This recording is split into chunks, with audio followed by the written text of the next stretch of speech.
It's hip, it's hyped, and it is totally against the law. Tune your radio dial these days and the chances are you'll enter a criminal underworld.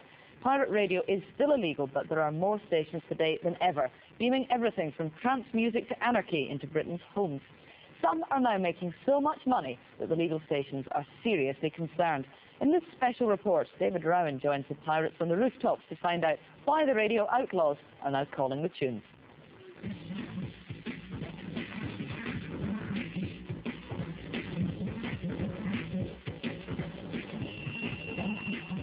Across the radio dial, a powerful new underworld is breaking down the established order.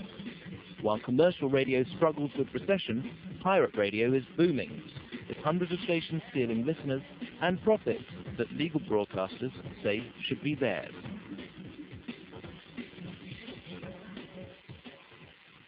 Today's pirates are slick, professional operations, filling Britain's airways with everything from street music to extreme political messages. There are now almost 300 stations, twice what there were 10 years ago, and the profit some now make suggests this crime really does pay. If you put in the right infrastructure in place, the business ideas are correct, you can gross from between 30 to 60 grand a year if it's run properly. We interrupt this broadcast to bring you important information. Radio advertising works. The key is bringing advertisers those young, hard-to-find listeners. Mr. Kidd sells adverts for half a dozen Birmingham stations, taking his media packs to clubs or nail salons and promising to undercut the legal station's rates. If you come to a pirate station, £1,500, you could get at least 6 months advertising.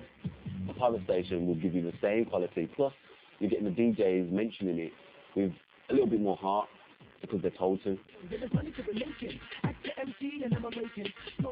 Just as the 60s pirates led to Radio 1, today's outlaws are creating number one. Acts like So Solid Crew have broken through from illegal radio to major record deals. It doesn't bother the pirates that they face 2 years in jail. They're part of household culture now. Everyday household entertainment culture is pirate radio stations, especially in London and Birmingham, cities like that, Manchester. So you're personally not bothered about the threats of criminal action that you face? No, not really, no.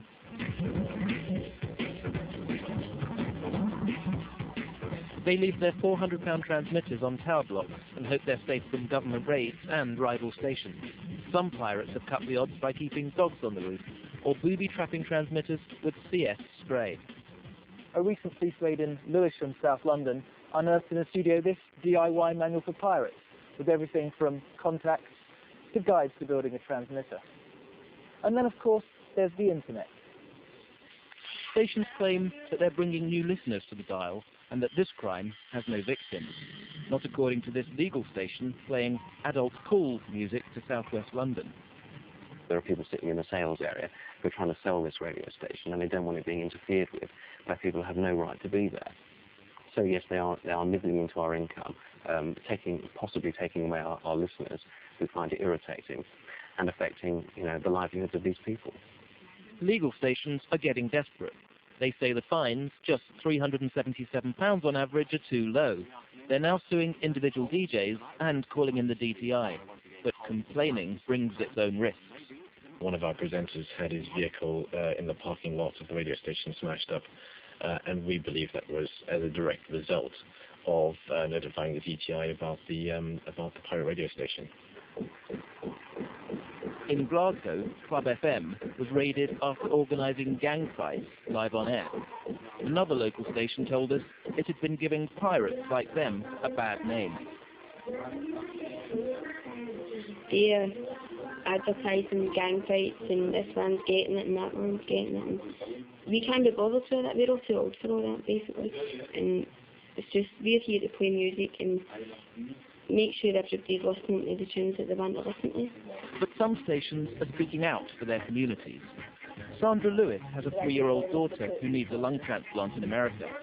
It will cost £50,000, which 3 South London pirates are now helping her raise. So many people have donated so many money. One of the stations has tried to go legal, but its application was refused. its supporters weren't surprised. After all, Galaxy FM urges London's black community to empower itself against white oppression. What we are doing as a People's Radio is debriefing our people, right? Debriefing them after 400 years of going through mental slavery. You're turned on and tuned in to Interference FM. For some stations, the politics are even more radical.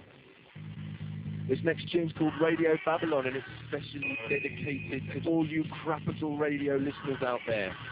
Interference FM preaches anti-capitalism to London, Bristol and Brighton. On election day, its message was stark. Vote for nobody, because nobody will change anything. And politicians promise, and renege on their promises left, right and centre continually. Do you believe you're more likely to be taken off the air than the music stations? Oh, absolutely. I mean, we are dangerous because we are there offering alternative views. When we start giving out the actual facts, we are dangerous. You're dangerous to who? To the state. Radio stations that just play music can last for 2-3 months. You know, we last 5-6 hours. The DTI's Radio Communications Agency sees raids like this as the most cost-effective way to police the airwaves.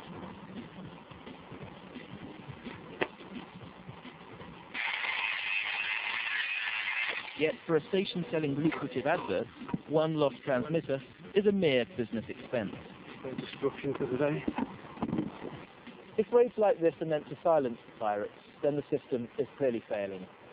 With more illegal broadcasters than ever jamming Britain's airwaves, their listeners and advertisers seem to want something they're not getting elsewhere. Yet almost every station we spoke to said they'd go legal if given a chance. Then, it could be for the market to sort out just who survives.